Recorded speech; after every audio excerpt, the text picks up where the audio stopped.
think they're pressure defense. And then, of course, Keyshawn, he goes on a run by himself. And I always tell our guys, be ready. And so I thought our team got better tonight. Why I got better, I thought we saw some guys, especially young guys. You look out there, I think 2 sophomores, Mason and Daniel.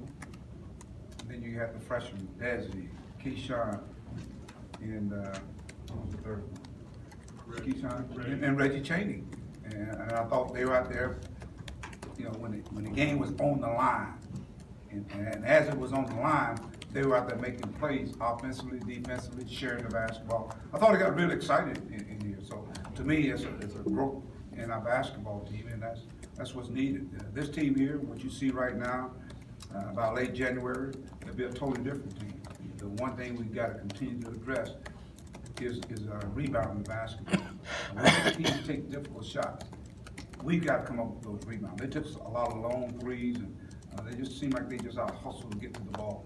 And so that second, third, and fourth, fifth effort, we got to get better at that in a hurry. Because when you get to conference play, the games are won in the paint. We were able to win in the paint, utilizing Daniel, got their main guy in foul trouble. I thought that was a big difference in the game.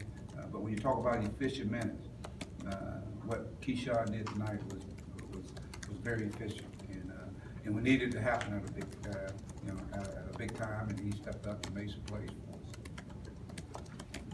Yeah, Mike, kind of had one with Keyshawn. He scored 14 points in 9 minutes in the second half. I mean, that's very efficient, like you said. Well, what do you think kind of was the key to him getting going like that, and how big was that when you guys were down by 40? Keyshawn's, I mean, if you think on the year, Keyshawn's has some, periods where he's played well, especially defensively. Offensively, I think it's just a matter of before everything kind of clicks for him. But he got the ball in the baseline attack, and I thought that really tied the game up, I think, at 50 off.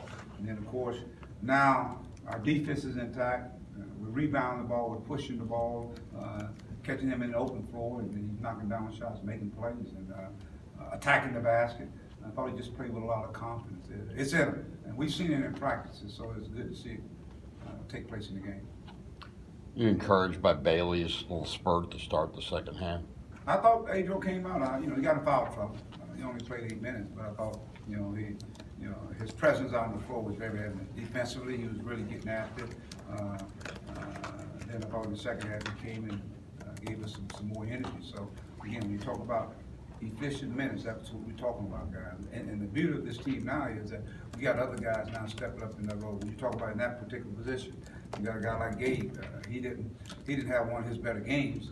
But then how about Reggie Cheney? He gets in and tell you what, it just gives us another different athletic type team. You got him and you got Daniel. So again, these guys are starting to figure it out how to function and play well with one another. Mike, Harris has obviously had a great floor game season for you with assists and everything, but he was 2-25 on threes, and then he had a huge three with a minute something left. How big was that, and do you think he could get going? I mean, he could be a better three-point shooter? What do you think about that shot? I thought he took a rhythm shot. It was a rhythm shot. He shoots the ball well in practice. It's just a matter of, again, just carrying over to the game. I thought the guys found him, and he knocked it down. So it's just time, and I think it's going to happen for him because people are backing off of it. But when you don't think about it, just shoot him, and you see the results. And he's got to be effective out there on the floor for us. Jordan Phillips had a nice little spark at the end of the first half. Could you talk about that? 4 points in a 6-3 run gave you a 1-point lead at halftime. I thought he gave us some great minutes. We're going to build on that. He'll build on that. The second half, he didn't get out and play as much as he probably wanted to or I wanted him to. But I think he showed that he's ready to play now. And that was big when he came out. I think we had another young group out there at that point in time. We were down, and they made a run to get us back in it. And so that's the growth of this team. When those guys are getting those valuable minutes, when the game matters, that's why I say that. Guys can play when it's mop-up time and you got a 20-point lead or all that stuff. I'm talking when the game's on the line. And that's going to come back and pay big dividends for us. I think what happens, your team gets to grow, and it puts competition. Guys like Jalen Harris, he can't sit there and rest on his laurels. Same way with Mason Jones, they can't sit there and rest. They got to come with it every single day because those guys are making strides. When I looked out there tonight, I just saw a different energy level with that group came off the bench. And maybe these guys are getting tired of the guys that started out. but it was much needed tonight, and that's how this team is gonna have to function in order to be successful. It's gotta be the ultimate team. Back, Mason's had a lot of good games for, but one is kind of tonight, he just had an off night, or there's something going on. Well, we had other guys going. I mean, he didn't make shots. I thought he took some tough shots, you know. He had some baskets to the hole, but he didn't finish. But he had some nice assists out there. I thought he was out there with the group that actually made the big run there, where 20 to 5 run. He was out there, so he's instrumental in doing other things. You know, when you're not shooting the ball well, what are the things that you do to help our team? He had 4 assists. He had some nice passes to the baseline. Especially I remember the one he attacked the baseline and give it to Reggie, and Reggie scoops it to Daniel. That's highlight stuff, and that's what I'm used to seeing with these guys. They share it, they do it in practice, and so it's good to see them come out and showcase it in a game setting. Mike, you called the timeout. I think you were down 4 in the second half. They had just had a fast break. Do you remember what the message was during that timeout? We had to come out and execute and score, and I thought we did. I thought we came out, and I think Daniel got a dunker. So we got a layup. We had an attack, and I think Daniel got a layup. And then I think it triggered our defense. I thought I picked up our attention to the defense. And then, of course, we went to the matchup, and I thought that stopped them from getting dribble penetration and making them shoot jump shots. They only made 4 threes. And I think even going down the stretch, they were like 4 for 19, 15 or something like that there. So our defense really kicked in. Our guys on the matchup defense cut the penetration out and made them take tough shots. Couple more. Mike, you outscored him 21-5 in turnovers. How big was that? I thought that was big. I thought it was big. We had 14 steals, and a lot of those came in the second half. In the first half, we were really sloppy with the ball again.